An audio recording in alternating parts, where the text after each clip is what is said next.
जब हमने इसकी तारीख तय कर दिया कि हम 23 तारीख को रोड सम्मेलन करेंगे। जो गुरु जी का जो जन्मदिन है, हम हर साल त्योहार की तरह इसको मनाने का काम करते हैं। जो मान सम्मान हमारा इंडियन नेशनल लोकदल पार्टी ने रोड बरादरी को दिया, आज तक सब लोग जानते हैं इस बात को। सबसे पहले तो मैं आपके माध्यम से समाज के लोगों को उनके जन्मदिन की हार्दिक शुभकामनाएं देता हूं। आवाज नहीं आई और इधर रखिए। समाज से कहूँगा कि उनके दिखाए हुए रास्ते पे चले, माइक ले लो अपने समाज को आगे बढ़ाएं। भाई लोगों में भी एक अच्छी चेतना पैदा करें। आज का जो सम्मेलन था, जब हमने इसकी तारीख तय कर दिया कि हम 23 तारीख को रोड सम्मेलन करेंगे, तो फिर कांग्रेस को और भाजपा को भी समाज की याद आ गई। आज वो भी कहीं ना कहीं सम्मेलन के नाम के ऊपर समाज में जाने की कोशिश कर रही है, लेकिन इस समाज ने हमेशा इंडियन नेशनल लोकदल पार्टी को ताकत दी और ताकत देने का भी एक कारण रहा। चौधरी देवीलाल ने भी राजनीतिक रोड समाज के अंदर चेतना पैदा करने का काम किया।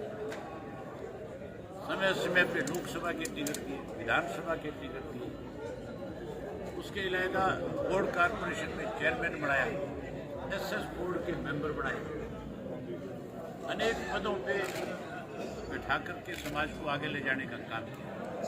आज भी इंडियन नेशनल लोकदल पार्टी में हमारे संगठन में 10 से 12 ऐसे समाज के साथी हैं जिनको हमने जिले की जिम्मेवारी दे रखी है, हलकों की जिम्मेवारी दे रखी है, प्रदेश कार्यकारिणी का सदस्य बना रखा है। किसी भी राजनीतिक दल में नहीं मिलेगा। मुझे बहुत उम्मीद है कि समाज अब की बार खुल करके फिर से जैसे पुराने समय में इंडियन नेशनल लोकदल पार्टी के साथ चला, उसी तरह से हमारे साथ चलेगा और आने वाले समय में भविष्य में जब चुनाव होगा, इंडियन नेशनल लोकदल पार्टी सत्ता में आरक्षण मांग करता है टिकटों की विधानसभा और लोकसभा में। मैंने ये बात समाज के लोगों के बीच में कही है कि आप आपस में बैठ करके तय करके किसी एक व्यक्ति का नाम जाओ जिसको लोकसभा का चुनाव लड़े। विधानसभा के अंदर भी आपकी हम हिस्सेदारी जरूर करेंगे। केवल हिस्सेदारी नहीं, आप जिसको लाओगे टिकट देंगे और जिसको आप जिताओगे सरकार बनने पे उसको मंत्रिमंडल में शामिल करेंगे। चौटाला जी, बजरंग पूनिया ने अपना अवार्ड जो है लौटा दिया है, प्रधानमंत्री आवास पे रखा है। मैं इस मामले में कुछ नहीं कहना चाहूँगा। ये मामला राजनीतिक, ये खिलाड़ियों से जुड़ा हुआ नहीं है। आप देख नहीं रहे भूपेंद्र सिंह हुड्डा जो है किस तरह से खिलाड़ियों को अपने घर बुलाता है, फिर ले जा करके प्रियंका गांधी से बुलाता है। खिलाड़ियों के मामले में राजनीति नहीं होनी चाहिए। सरकार ने अगर उनको कोई आश्वासन दिया था, प्रजातंत्र में एक तरीका है, जिसको वोट का अधिकार है उसको चुनने का भी अधिकार है। अगर कोई कुश्ती संघ के अंदर जिसके पास वोट ज्यादा हो, आप उसको पढ़ने से रोक नहीं सकते। कोर्ट ने पाबंदी लगाई थी, कोर्ट ने हटा दी कि नहीं हटा दी?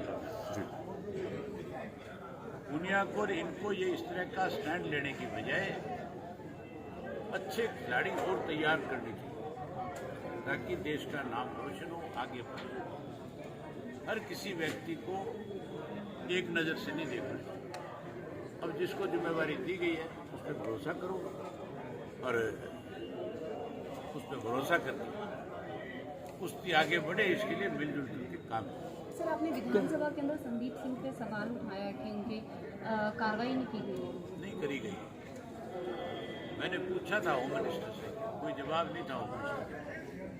मैं तो आप लोगों से भी कहूँगा कि आप भी जब मुख्यमंत्री यहाँ पे आए तो फिर महिला होने के नाते, पत्रकार होने के नाते आप हर बार ये सवाल करो ताकि मुख्यमंत्री को कभी तो ये बात समझ में आए, जैसे मोदी को समझ में आए किसान की 13 महीने के लिए। आप रोज अगर ये सवाल पूछोगे तो उसको भी समझ में आ जाएगी। सर लोकसभा की सुरक्षा में एक नहीं बार समझ में आए तो उसको ये बता दो कि हम की बार हम समझा देंगे। अमित शाह रिव्यू करके गए हैं हरियाणा की प्रशासन को। अमित शाह चंडीगढ़ में बैठक करके रिव्यू करके गए हैं एनसीआरबी की रिपोर्ट के बाद। और क्या करेगा बताओ ना, और क्या करेगा?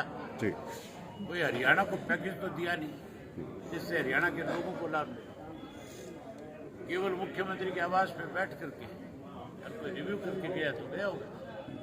लोग करेंगे रिव्यू की बारिश भाजपा। सर नई लोकसभा की सुरक्षा में एक बड़ी चूक हुई है, अभी तक कुछ निकल कर नहीं आया सामने कि कहाँ गलती रही थी।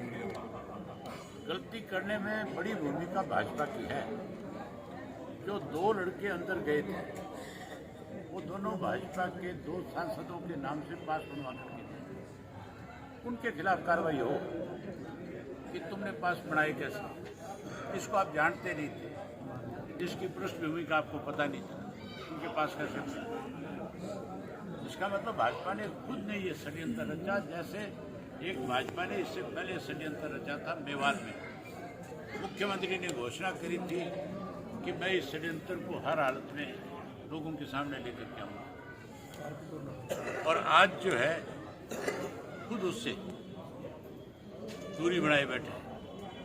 वो एक षड्यंत्र था राजस्थान के चुनाव में हिंदू और मुसलमान को बांटने के लिए, उसमें कामयाब नहीं हुई। इसी तरह ये जो मामला था लोकसभा वाला, ये भी एक षड्यंत्र है, किसी ना किसी तरीके से लोगों का ध्यान बांटना। अब ये कामयाब नहीं हुई। रोजगार की कमी है, रोजगार की कमी है हरियाणा में, काफी लोग युवा बाहर जा रहे हैं विदेशों में। मुख्यमंत्री रोज तुम्हें कहता है नो पर्ची नो खर्ची, कहता है ना। तुम्हारे घरों में पढ़े लिखे बच्चे हैं नहीं है? है नहीं है? कोई लगा कौशल रोजगार योजना?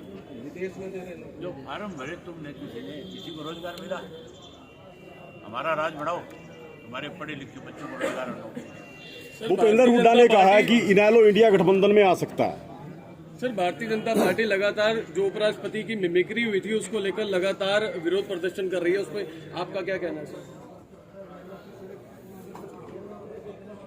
जो रोजाना देश के प्रधानमंत्री की कवि जो है कविता के माध्यम से मजाक उड़ाते हैं, राष्ट्रपति का मजाक उड़ाते हैं, तब तो इन लोगों ने कभी इस तरह की बात नहीं की।